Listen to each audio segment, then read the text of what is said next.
આજે આપણે ધોરણ 9માના બીજા સેમેસ્ટરનું ગણિતનું 12મું પ્રકરણ કરવાના છીએ અને એ 12 પ્રકરણ વર્તુળનું છે. એટલે આમાં વર્તુળમાં આપણે પ્રાસ્તાવિકમાં કશું છે નહીં નવું, ખાલી તમને કહે છે સર વર્તુળ કેટલા જાતના આપણને વ્યવહારમાં જોવા મળતા હોય. કોઈ પૈડું છે, સિક્કો છે કે બટન છે કે એવું બધું હોય, એટલે આપણે એનું વધારે નહીં ચર્ચા કરીએ. પણ આજે 12.2 વિભાગ છે, બીજો વિભાગ છે, એમાં વર્તુળ અને વર્તુળની સંબંધિત પદો, એટલે એના વિશે વાત કરશું. એટલે જેવી રીતે આપણે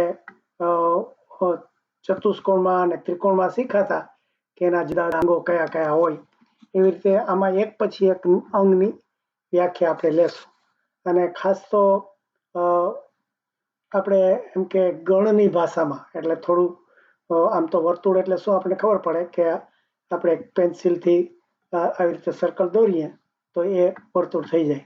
પણ ગણની ભાષામાં એના જુદા જુદા જે બધા અંગો છે એનું એક પછી એક આપણે વ્યાખ્યા સમજતા જશું.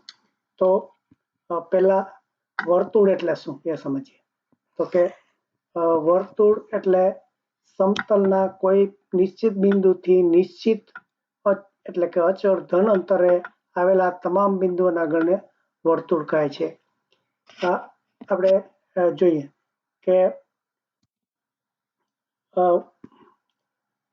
આપણે વર્તુળ દોરવું હોય તો આવી રીતે આ એક મેં વર્તુળ દોર્યું છે. તો આમાં શું કહે છે કે આ વર્તુળની વ્યાખ્યા કેવી રીતે અપાય? તો કે આ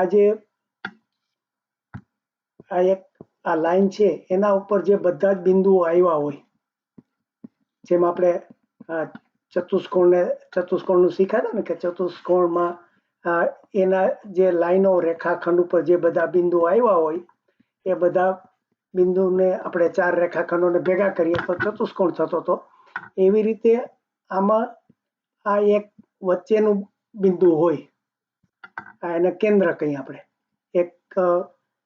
આ એક કેન્દ્રનું બિંદુ હોય અને એક પોઈન્ટ હોય અને એની આસપાસ સરખા અંતરે જો બધા બિંદુઓ આવ્યા હોય, એટલે આ જે એક ત્રિજ્યા, એટલે અહીંથી આ સરખું અંતર, એટલે અહીંથી આપણે જેમ ખીલા બાંધેલું વાછરું હોય ને એનો આ જે ફરતું હોય, તો જે જ્યાં સુધી ફરી શકે એવી જે આ બધા બિંદુ હોય એને તમે ભેગા કરો તો વર્તુળ કહેવાય.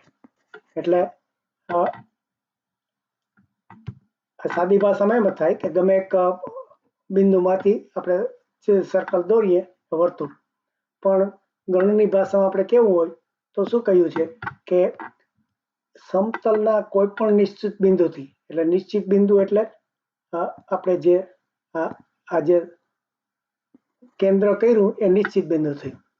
ધન અંતરે, હવે જો ધન અંતરે, આપણે ધન એટલે પોઝિટિવ, એટલે આ જેની ત્રિજ્યા હોય એ હંમેશા 0 થી વધારે હોય. જો 0 કે 0 થી નાની હોય તો વર્તુળ જ ના દોરી શકાય. એટલે આપણે આ જે આર છે, એટલે કે એની ત્રિજ્યા છે એ ધન અંતરે, એટલે પોઝિટિવ સંખ્યા હોય કે +1 હોય, +2 હોય, +3 હોય, આ બધી ધન સંખ્યા કહેવાય.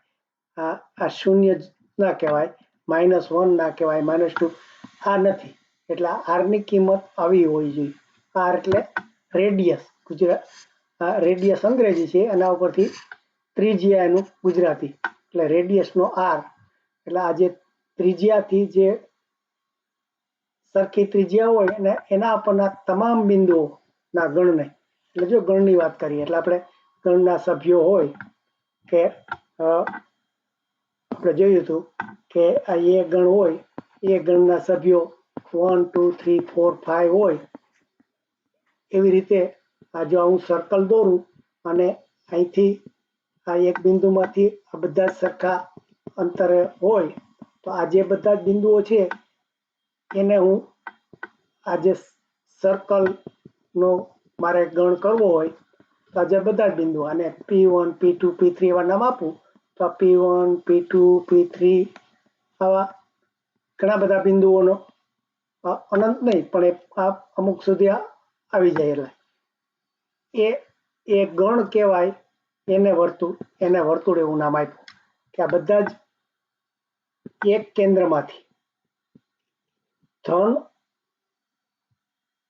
સંખ્યાના અંતર એટલે નિશ્ચિત એટલે આ જે છે એનું સરખું જ અંતર રહે નિશ્ચિત અને એ હંમેશા પોઝિટિવ હોય.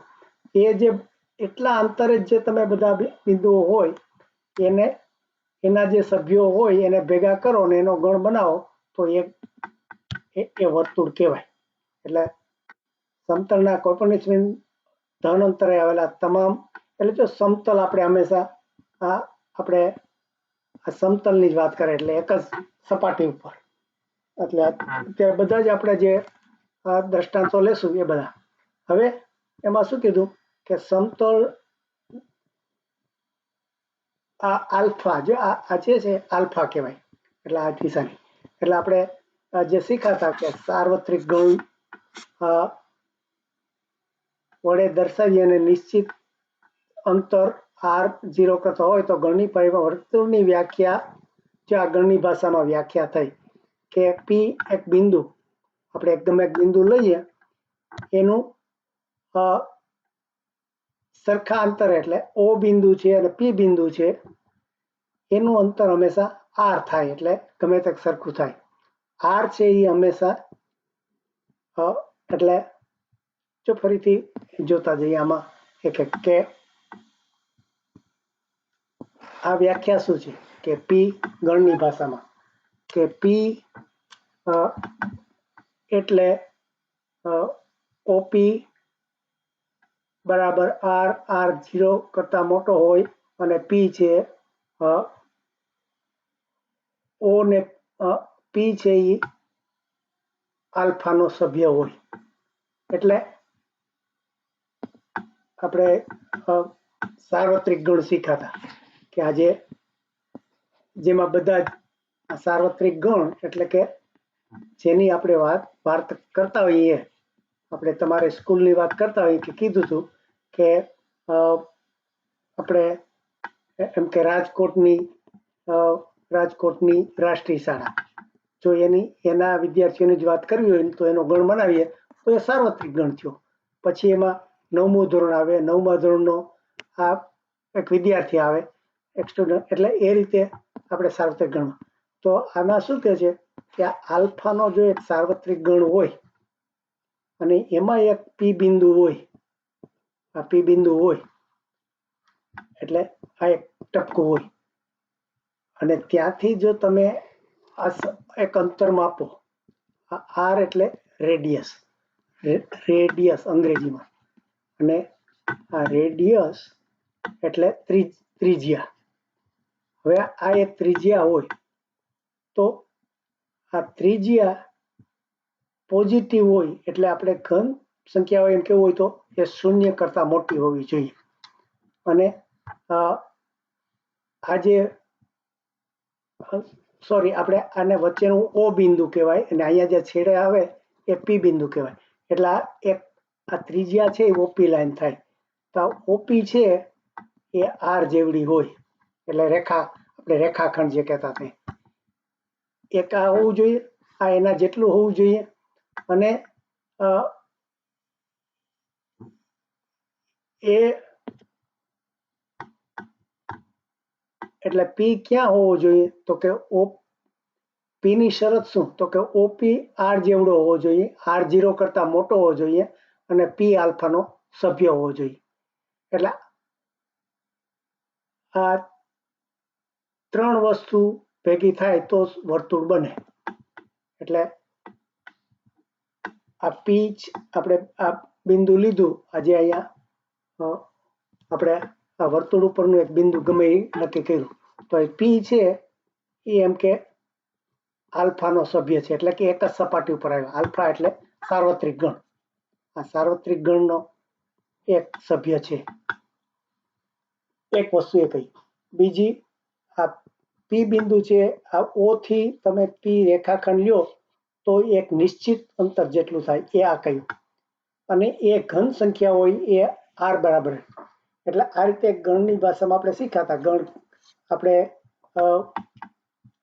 ફરીથી ગણનું યાદ કરી લઈએ કે આપણે ગણ 3 રીતે કહેતા હતા કે ગણમાં આપણે આવી રીતે 1 2 3 4 થી 10 સુધી નંબર હોય ને આ એક ગણ.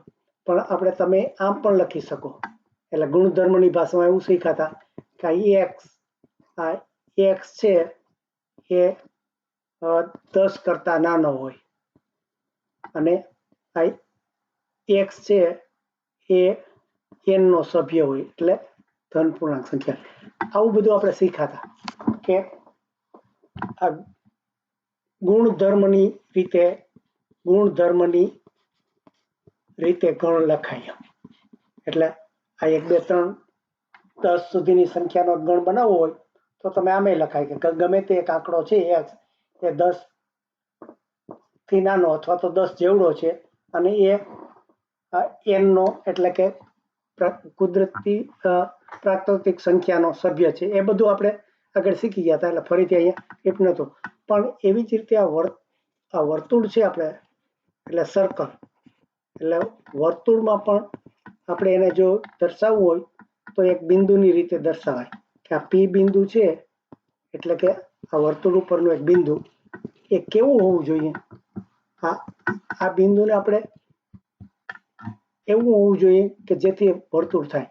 તો કે પહેલું તો એનું જે આ એક કેન્દ્ર દોરીએ વર્તુળ તો જ દોરી શકાય.